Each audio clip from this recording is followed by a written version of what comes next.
The foolish virgins knew the bridegroom was coming. That was never their problem.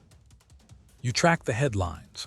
You can walk someone through Matthew 24 verse by verse, sign by sign, the wars, the rumors of wars, the nations shaking, the fig tree putting out its leaves. In the end times community, that is what it looks like to be awake, to watch, to be among those who are not caught off guard. But Jesus placed something immediately after his most detailed prophetic teaching in history. Not a fourth sign, not another layer of prophetic detail, a parable. And in that parable, the people who failed were not the ones who missed the signs. They were the ones who had the lamps. There is a detail in Ezekiel 33 that almost no one in the prophecy community ever addresses. Not because it is hidden, it is right there on the page, but because what it says about the Watchman is far more uncomfortable than anything happening in the current news cycle. Stay with this, because once you see it, it is very difficult to go back to the version of watchfulness that felt safe. Every day you carry the Watchman title without the Watchman formation, the reservoir quietly empties, not dramatically, not with a warning signal, drop by drop, until the midnight cry sounds and the lamp that everyone could see flickers out in the one moment it was supposed to shine. The Watchman in Ezekiel 33 is stationed at a wall. That is where most teaching stops. People take that image, the wall, the trumpet, the sword on the horizon, and build an identity from it. I am a watchman. I watch the signs of the times. I sound the alarm. I warn people. But the text gives you something that almost no sermon, no end times channel, no prophetic conference ever addresses. What the watchman was doing before the sword appeared. He was waiting, alone in the dark for hours. Before the trumpet, before the alarm, before the moment that makes the watchman look like a watchman, there were the long, unglamorous watches. The ones where nothing happened. The hours that no one witnessed, no one validated, no one ever saw. The hours when the only audience was the darkness itself and whatever was happening between a man and the God who stationed him there. Those hours are not incidental to the calling. Those hours are what built the watchman who could be trusted when everything finally mattered. Now hold that image, because Jesus knew it. In Matthew 24, he gave his disciples the signs of the times with extraordinary precision. Deceit, wars and rumors of wars, famines, earthquakes, the persecution of believers, the abomination of desolation, the darkening of the sun, an entire chapter, signs stacked on signs, layer upon layer of prophetic detail for the generation that would be alive to witness these things. And then, immediately after, chapter 25, verse 1, he said, "Then the kingdom of heaven will be like 10 virgins who took their lamps and went to meet the bridegroom." That word then is doing something deliberate. Jesus did not change the subject. He was completing a thought. He was saying, here are the signs, and now here is what the signs are not enough for. All 10 virgins knew the bridegroom was coming. All 10 had lamps. All 10 had the correct expectation. All 10 fell asleep waiting, which means there was no moral superiority in staying awake. The difference between the 5 who entered and the 5 left standing in the darkness was not theology, not knowledge of prophecy, not how many end times teachings they had listened to. It was what they were carrying when the midnight cry finally came. This is where the modern prophetic community has a blind spot large enough to stand inside without noticing it.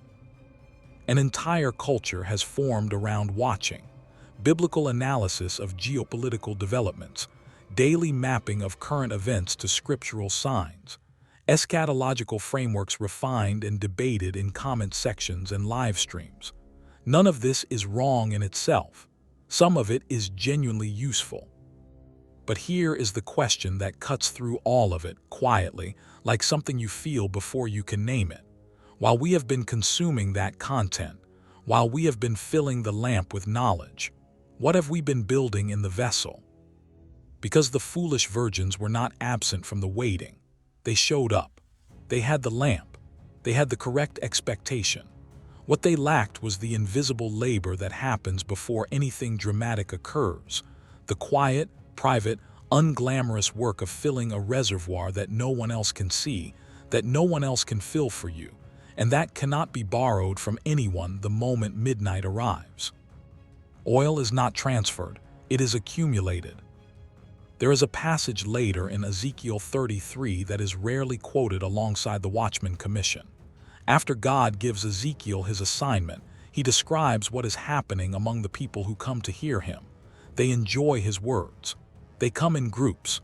They treat the prophetic word as something to experience like music. They feel something in the moment, and then they walk away exactly as they arrived. God's description of this is not flattering, and his question to Ezekiel is not about the audience. It is about the watchman. What happens to the person who has learned to sound alarms for others while quietly neglecting the private watch?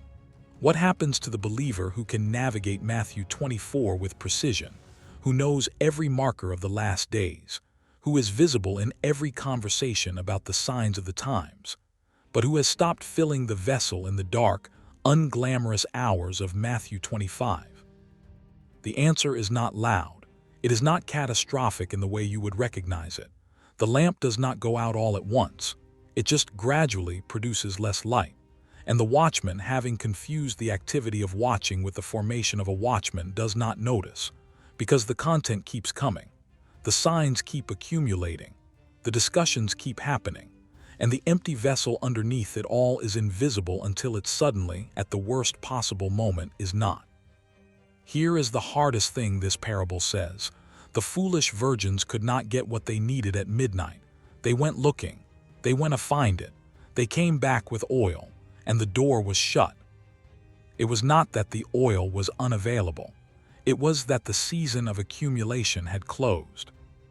There is a window, not for salvation, that is a conversation for another day, but for formation, for the slow, invisible, unglamorous work of building a spiritual reserve that is genuinely yours, genuinely full, genuinely capable of sustaining a lamp through a long and unexpected night.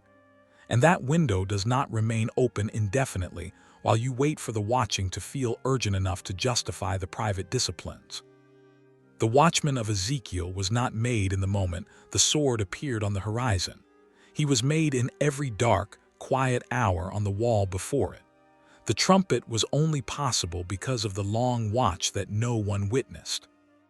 And this is the thing the modern end times community struggles to say plainly, because it does not make for compelling content. You cannot outsource those hours. Not to a channel, not to a conference, not to a community of believers who are watching alongside you, no matter how doctrinally precise they are. You can receive wisdom from all of those places. But the oil in the vessel, the thing that keeps the lamp burning when the bridegroom delays and the night grows longer than anyone anticipated, that comes from the private watch. The prayer that costs something. The scripture that you stayed with until it became weight in your chest, not just information in your head. The silence before God that most believers in this era of constant prophetic content have never genuinely attempted. Because there is always more to watch, more to analyze, more signs of the times to track. The inner man is not built in public. It is built in the dark, before the sword, before the trumpet, before anyone is watching. This is not a case against knowing the signs. Jesus told you to know them for a reason. He said, watch. He said these things would indicate proximity. He said, when you see these things, look up. But looking up with an empty vessel is still looking up with an empty vessel. The invitation in Matthew 25 is not to stop watching the horizon. It is to make sure that when the midnight cry finally sounds, you are carrying what cannot be borrowed, cannot be transferred, and cannot be accumulated in the final hour. Ezekiel heard God's voice on the wall, not because he had the most sophisticated analysis of what was happening in Babylon, because he had learned to be still enough to listen. The sword is coming, the trumpet matters. But there is a question worth sitting within the hours before both. In everything you are calling watching, how much of it is listening, and how much of it is noise?